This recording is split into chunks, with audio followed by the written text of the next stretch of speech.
they're not keeping it hidden what their ultimate goal is. If we don't say we don't want that, right? And they want us to want it, and they want the children to want it too. That's the thing. They want the children to want this.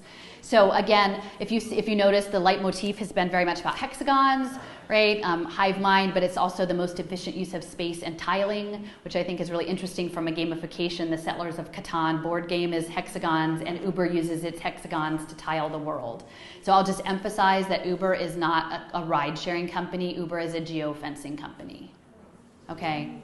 That's what these companies are. They're not ride-sharing. They're about not letting you on if you're not compliant. It's a geofencing company. Their mobility solutions will take over public transit systems. They will not let you have your own car, and then that's how it's going to go. So again, leveraging data to predict behavior. I just mentioned about the space. They're going to control this stuff from space. There was a Harvard Business Review article early last April that said that they suggested using MacroEyes technology, which I believe is an Israeli company, to use satellite imagery to predict routine immunization from space, African children. This was framed as an equity issue. Okay, so they're already using satellites to track children from space as an equity issue, right? So that's Harvard Business Review, guys. I mean, this is not a crappy source. This is like they're telling you what they're doing.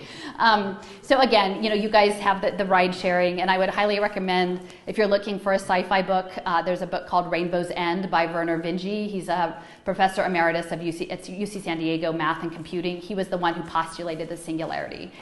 He's written a lot of science fiction books. Rainbow's End talks about a near future dystopia of augmented reality, where everyone wears and the world everybody sees differs depending on how they program it.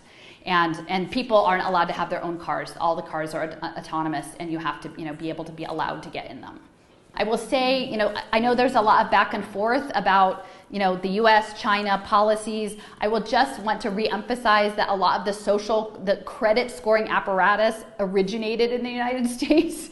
And Strive Together has this social emotional learning task force, and I'm trying to remember, Rosenberger, his last name is. I think it's Larry Rosenberger. He's on the social emotional learning task force for Strive Together, and he was the head of the FICO scoring system for 30 years and is now into every behavioral analytics company on every board, right? So if it's one thing to point fingers at China, and certainly they have a situation that allows them to pilot things in ways that are much more seamless, but we also have to kind of, don't throw rocks if you live in a glass house, guys. We started a lot of this, and a lot of it's running through the IEEE, International Electrical Engineers and Engineering Association. They're doing a lot of pilots in China. So they were actually already tracking social credit scoring behavior with people on parole. So imagine you get a workforce pathway, you get a remediation pathway, you're put on it, and then they know by where you check in with your QR code or where you've checked in with on digital tablets, where if you're compliant to that program. They also, in China, they had a QR code mobility solution bike,